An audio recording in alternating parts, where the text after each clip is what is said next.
Baik, kita lanjut Bapak Ibu. Ini sudah tampil kembali.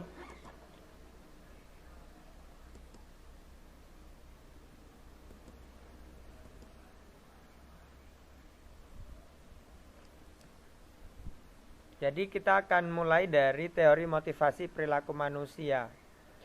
Yang pertama adalah orang melakukan sesuatu atau tidak melakukan sesuatu itu motivasinya untuk menghindari ketidaknyamanan atau menghindari hukuman.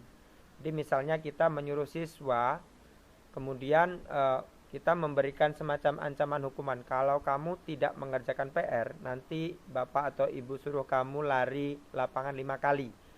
Nah, mungkin saja anak terus mengerjakan PR dan patuh pada perintah kita. Tetapi apa yang akan terjadi apabila kita tidak melakukannya? Kita tidak mengancam mereka.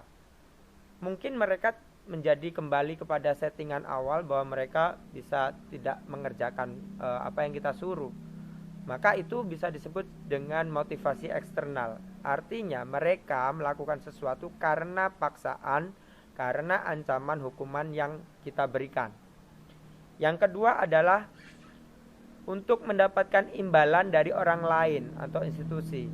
Mungkin kita mengatakan bahwa ketika kita menyuruh anak untuk mengerjakan PR, kita akan mengiming-imingi nanti yang dapat nilai bagus, nilai baik, nanti akan ibu berikan permen, akan ibu berikan jajan dan seterusnya. Mungkin saja mereka akan melakukan itu dan termotivasi menjadi positif. Tetapi apa yang kita lakukan, apa yang terjadi ketika kita tidak melakukan itu? Apalagi kita sudah melakukannya secara terus-menerus dan di suatu saat kita tidak melakukan itu. Mungkin akan terhenti apa yang sudah kita bangun budaya positif itu. Maka itu juga masih digolongkan dengan motivasi eksternal atau dorongan yang berasal dari luar. Jadi bukan dari dalam diri peserta didik itu sendiri. Ini yang ketiga. Mereka menghargai diri sendiri atau untuk menghargai diri sendiri. Misalnya saya akan menjadi orang yang seperti apa bila saya melakukannya. Nah, ini yang disebut dengan penyadaran. Bagaimana kita membuat siswa menjadi orang yang sadar akan tindakan yang mereka lakukan. Artinya mereka sudah bisa mengambil peran tanggung jawab untuk dirinya sendiri dalam memilih alasan mengapa mereka melakukan sesuatu atau tidak melakukan sesuatu. Ketika ini sudah bisa terjadi, maka ini disebut dengan motivasi internal. Dan tujuan disiplin positif ini bisa tetap berlangsung secara berkelanjutan. Artinya apa Bapak Ibu? Bahwa teori motivasi perilaku manusia ini kita arahkan pada teori yang ketiga, yaitu untuk menghargai diri sendiri. Kenapa demikian? Karena dengan untuk menghargai diri sendiri, siswa digiring pada proses penyadaran akan apa yang menjadi tindakannya itu untuk kepentingan dirinya sendiri, bukan berdasarkan dorongan yang berada di luar dirinya, seperti mendapatkan hukuman atau imbalan. Kalau begitu, ini ada korelasinya. Kalau saya mengimajinasikan seperti lagu, yaitu jika surga dan neraka tidak ada, ya. Jika surga dan neraka tidak ada, apa yang dilakukan itu sebenarnya harus diniatkan dari dalam keikhlasan diri pribadi seseorang, bukan untuk mengejar penghargaan ataupun menghindari hukuman. Selanjutnya, ini berdasarkan Ki Hajar Dewantara bahwa merdeka itu artinya tidak hanya terlepas dari perintah, akan tetapi juga cakap membuat perintah untuk diri sendiri. Ini yang disebut dengan tanggung jawab. Nah, ini tadi kita mungkin semacam refleksi apa yang sudah kita lakukan mungkin kerap sekali dengan memberikan hukuman ataupun memberikan reward atau penghargaan. Ternyata ini ada sebuah semacam pertanyaan ya, dihukum oleh penghargaan. Jadi apa sih pengaruh jangka pendek dan jangka panjang ketika kita selalu memberikan hukuman atau penghargaan? Penghargaan ternyata maupun hukuman ternyata dapat mengurangi ketepatan. Dan penghargaan juga ternyata tidak efektif. Kenapa? Karena terbukti ketika kita tidak memberikan penghargaan, mereka menjadi tidak termotivasi kembali pada keadaan sebelum kita memberikan penghargaan itu. Dan penghargaan itu merusak hubungan. Kenapa? Karena mereka melakukan perintah, mereka melakukan sesuatu itu bukan karena kita, tetapi karena apa yang menjadi hadiah itu. Penghargaan menurunkan kualitas. Jadi bukan lagi, kalau kita melihat, bukan lagi pada penguasaan terhadap materi atau ini, tetapi mereka menjadi terfokus pada hadiah tadi. Penghargaan mematikan kreativitas. Jadi terkungkung bagaimana caranya supaya dapat hadiah itu, bukan pada kompetensi yang diharapkan. Dan penghargaan pada akhirnya mengurangi motivasi intrinsik. Jadi kebiasaan siswa ketika tidak diberikan penghargaan, mereka akan kembali pada sikap abai dan tidak melakukan disiplin positif. Nah, ada beberapa hal yang menjadi bisa kita semacam alternatif ya dalam memberikan apresiasi. Ada beberapa hal yang mesti diingat, yaitu ketika kita melakukan apresiasi, kita beri pengakuan secara khusus. Kemudian diberi pengakuan secara pribadi dan pengakuan kepada semua murid secara bergantian, dan berikan pengakuan secara konsisten dan fokus pada proses, bukan pada hasil.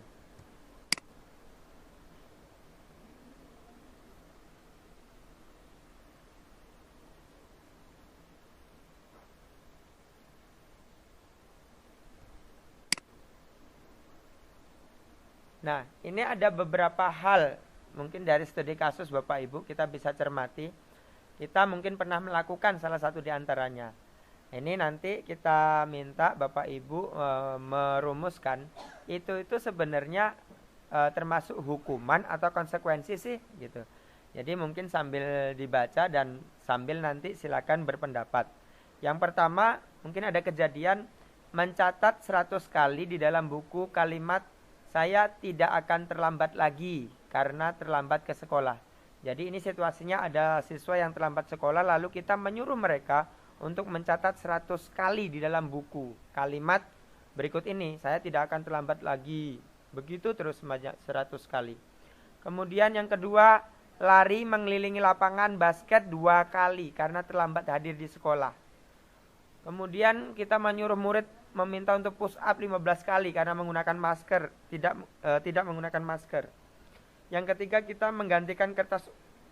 menyuruh siswa menggantikan kertas tugas teman yang telah dicoret-coret. Yang keempat, membersihkan tumpahan air di meja tulis karena tersenggol pada saat belajar. Yang kelima, kita menyuruh murid untuk tidak mengenakan sepatu seharian di sekolah karena dia mengenakan sepatu yang berwarna tidak hitam atau selain hitam. Selanjutnya kita menyuruh siswa mengelilingi lapangan basket 2 kali karena terlambat 10 menit pada pelajaran PJOK.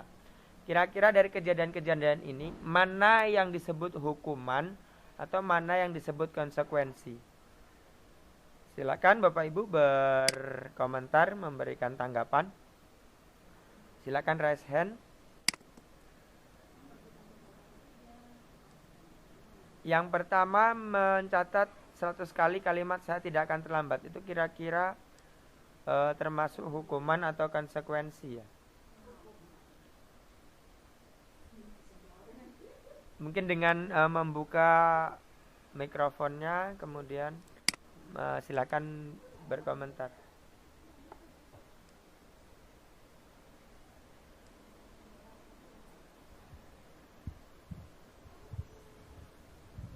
Dibuka aja Bu, anunya, apa namanya, mikrofonnya. Nomor 1 itu konsekuensi, Pak. Nomor 1 konsekuensi. Nomor 2 apa, Pak? Nomor 1 konsekuensi. Nomor Ya, 2? kalau nomor 2 hukuman. Hukuman. Nomor 2? Hukuman. Oh ya. Terus, Pak?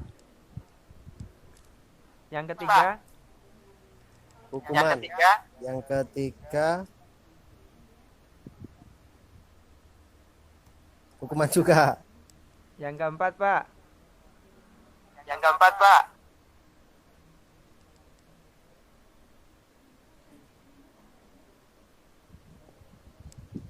Ini maksudnya menggantikan gimana ya Pak ya? Menggantikan kertas tugas teman yang telah dicoret. Jadi mengganti kertasnya, Pak. Ya mungkin mencoret-coret kertas teman, kertasnya, Pak. lalu Ya mungkin mencoret-coret kertas teman, lalu suruh mengganti. Itu konsekuensi itu. konsekuensi.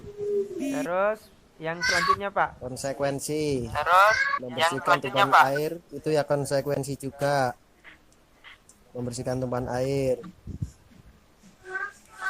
Terus yang bawahnya murid disuruh tidak mengenakan sepatu, konsekuensi juga. Yang terakhir bawah sendiri itu konsekuensi juga karena pelajaran PJOK. Ya, kita lihat ya Pak ya. Terima kasih Ya, Pak Amrul. kita lihat ya Pak ya. Terima kasih.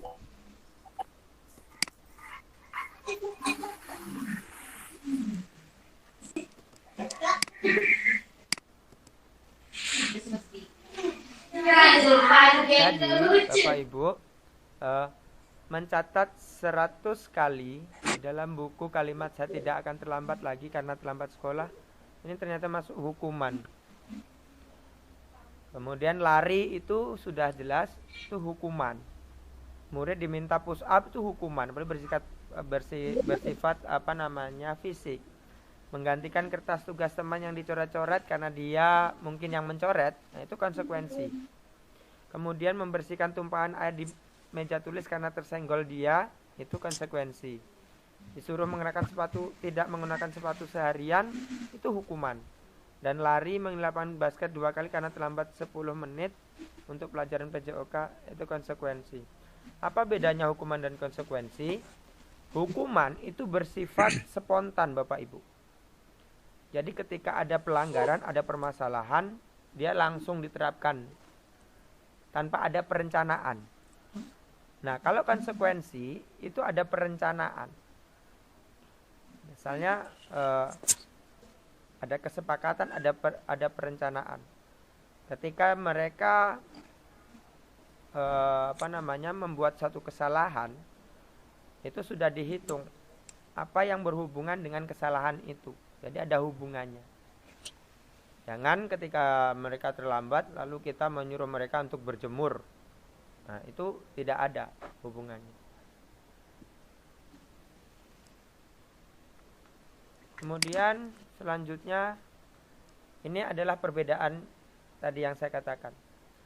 Kalau hukuman itu sesuatu yang menyakitkan dan harus terjadi, kemudian membuat sakit secara fisik maupun hati dalam jangka waktu lama, kemudian membuat anak menjadi benci terhadap kedisiplinan dan berupa paksaan, menyakiti diri sendiri. Konsep diri yang buruk artinya dia merasa bahwa dia sebagai anak yang gagal. Lalu anak belajar untuk menyembunyikan kesalahannya. Dia selalu menutupi kesalahan itu dengan berbohong. Kemudian bisa menimbulkan rasa marah, rasa bersalah, dipermalukan dan tidak dihargai. Kalau konsekuensi itu berupa stimulus dan tanggapan. Jadi ada hubungan apa yang terjadi dengan tanggapan yang diberikan. Kemudian mendorong anak agar mudah menyesuaikan diri dengan konsep diri yang baik. Anak belajar untuk mematuhi peraturan, tetapi tetap mereka kehilangan hak dan dibuat tidak nyaman dan diasingkan untuk sementara.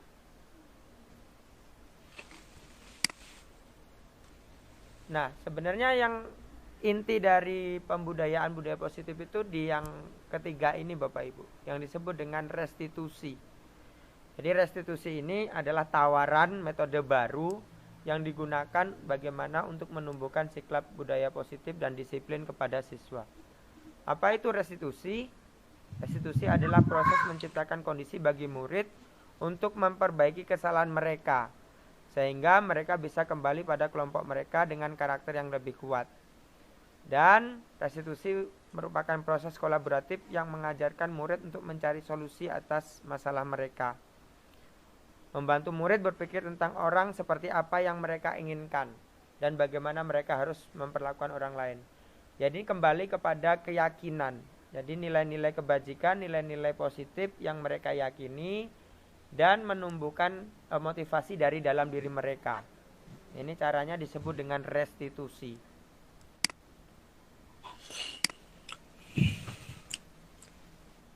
Nah, Yang ada penting 9 berkarakter ciri. yang baik. 9 ciri restitusi itu bukan persoalan untuk menebus kesalahan, tetapi kesalahan itu dianggap menjadi wajar dilakukan untuk proses belajar. Jadi bukan pada anggapan bahwa orang tidak boleh salah, tetapi orang boleh salah tetapi belajar dari kesalahan. Kemudian yang kedua adalah memperbaiki hubungan. Yang ketiga bersifat tawaran bukan paksaan. Kalau kita memberi hukuman itu memaksa, memberikan konsekuensi itu masih bersifat memaksa. Tetapi kalau restitusi itu kita memberikan tawaran kepada siswa untuk menemukan apa yang bisa mereka lakukan untuk memperbaiki kesalahan itu. Jadi pada intinya adalah anak dipaksa atau anak diajak, ya bukan dipaksa, diajak untuk berpikir tindakan apa yang pantas dan bisa dilakukan oleh anak untuk memperbaiki kesalahan itu. Mereka diajak untuk melihat ke dalam diri mereka, bercermin, ya, mencari kebutuhan dasar yang mendasari tindakan. Jadi kalau kita bicara soal teori kebutuhan manusia itu ada 5, Bapak Ibu. Yang pertama itu adalah kebutuhan untuk bertahan hidup, kemudian kebutuhan untuk diterima dan disayangi, kemudian kebutuhan untuk mendapatkan kesenangan, lalu ada kebutuhan untuk mendapatkan kebebasan. Jadi 5 kebutuhan itu adalah hal yang memotivasi seseorang melakukan tindakan. Kalau mereka tidak mendapatkan salah satu di antara itu, maka mereka melakukan suatu permasalahan, suatu pelanggaran yang pada intinya sebenarnya berusaha untuk memenuhi kebutuhan itu. Dan restitusi adalah cara yang paling baik. Ini masih jarang dilakukan dan bersifat tawaran. Dan mereka fokus pada solusi, bukan pada kesalahannya. Jadi tidak mencari siapa yang salah dan siapa yang benar, tetapi fokus pada upaya yang bisa dilakukan untuk memperbaiki. Selanjutnya adalah keyakinan kelas. Kita sebenarnya dihadapkan pada pilihan. Apakah kita membuat peraturan atau membuat keyakinan kelas? Kita selama ini mungkin yang sudah kita lakukan yaitu membuat peraturan kelas. Misalnya di dalam kelas kita sudah menuliskan tidak boleh mengobrol pada saat pelajaran, tidak boleh memakan makanan pada saat jam pelajaran, tidak boleh tidur pada saat pelajaran, dan seterusnya dan seterusnya. Nah, rata-rata peraturan kelas itu bernada negatif, berupa larangan-larangan. Tetapi sebenarnya nada negatif itu mengarahkan kita pada keyakinan. Soal adalah menghargai. Ketika ada guru yang menjelaskan bagaimana sikap mereka menghargai. Jadi ke depan apa yang kita lakukan di dalam kelas itu mengarah pada keyakinan kelas, bukan peraturan kelas. Keyakinan kelas itu bersumber dari nilai-nilai kebajikan universal. Sikap saling menghargai, tanggung jawab, mandiri, berpikir kritis, gotong royong. Nah, keyakinan kelas itu mengarah pada hal-hal itu tadi, bukan pada peraturan yang bersifat melarang. Kenapa begitu? Karena pada sejatinya psikis manusia itu menerima atau menginternalisasi hal-hal yang bersifat positif. Kalau misalkan larangan, ya, jangan tidak disiplin, maka sebenarnya dalam psikis manusia itu melakukan apa yang menjadi semacam perintah dari kalimat tersebut. Jadi akhirnya tidak disiplin. Nah, ini berawal dari peraturan kelas, ditingkatkan lagi menjadi keyakinan kelas, lalu menjadi lingkungan yang positif. Dengan pembiasaan terjadilah budaya positif.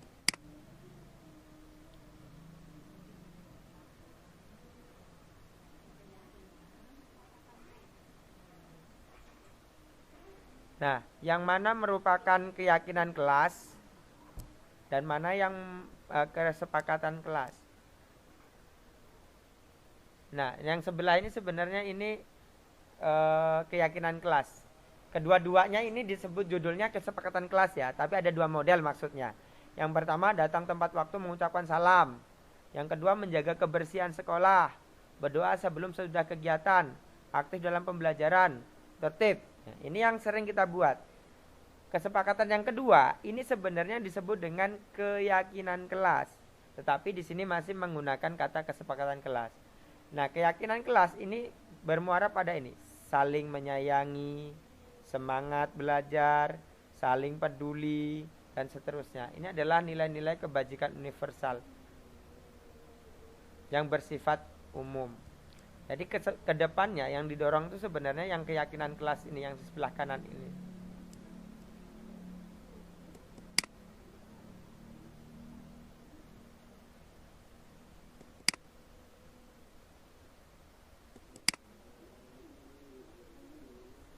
Nah, ini ada beberapa hal Bapak Ibu dalam peraturan kelas. Yang pertama, selalu kembalikan buku ke tempatnya. Kalau kita rumuskan dalam kalimat positif dalam keyakinan kelas mungkin apa? Apa misalnya? Disiplin ya. Misalnya disiplin, selalu mengembalikan buku ke tempatnya. Ini mungkin disiplin. Kemudian dilarang mengganggu orang lain. Keyakinan kelasnya mungkin dengan kalimat saling menghargai orang lain. Kemudian hadir di sekolah 15 menit sebelum pembelajaran dimulai. Keyakinan kelasnya apa? Misalnya disiplin. Dilarang melakukan kekerasan, saling menyayangi. Dilarang menggunakan narkoba. Apa misalnya? Menyayangi diri sendiri. Atau kesehatan. Itu juga bisa. Menjaga kesehatan. Kemudian bergantian atau menunggu giliran. Misalnya disiplin. Ya, saling menghargai. Ya. Gunakan masker. Ini kesehatan ya, menjaga kesehatan. Jangan berlari di kelas atau koridor. Mungkin menjaga keamanan, keselamatan. Ini adalah merubah peraturan yang bersifat peraturan tadi. Karena peraturan itu nadanya adalah memaksa. Tapi kalau keyakinan ini menjadi nadanya adalah kesadaran. Jadi membedakan antara pemaksaan dengan membangun kesadaran. Selanjutnya adalah saya selalu nah ini tanggung jawab ya. Ada menghormati, ada tanggung jawab, disiplin, kesehatan, kemudian keselamatan, keamanan. Nah, ini kurang lebih seperti ini Bapak Ibu.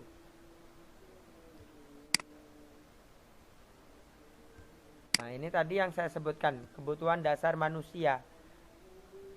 Bertahan hidup, kasih sayang, penguasaan, kebebasan, dan kesenangan. Ini semua orang pasti membutuhkan ini. Dan tindakan yang menyeleweng kita anggap menyimpang dari anak didik sebenarnya karena mereka tidak mendapatkan atau tidak terpenuhi dari salah satu atau beberapa kebutuhan ini. Misalnya, ketika mereka bermain-main di dalam kelas, mungkin mereka tidak mendapatkan kebutuhan kesenangan di dalam kelasnya ketika mereka belajar. Maka sekarang ini didorong adalah permainan sebagai media untuk belajar. Jadi belajar sambil bermain. Ini salah satu contohnya. Kemudian 5 posisi kontrol Bapak Ibu, ini penting. Nah, ini adalah salah satu inti juga dari kegiatan kita pada hari ini.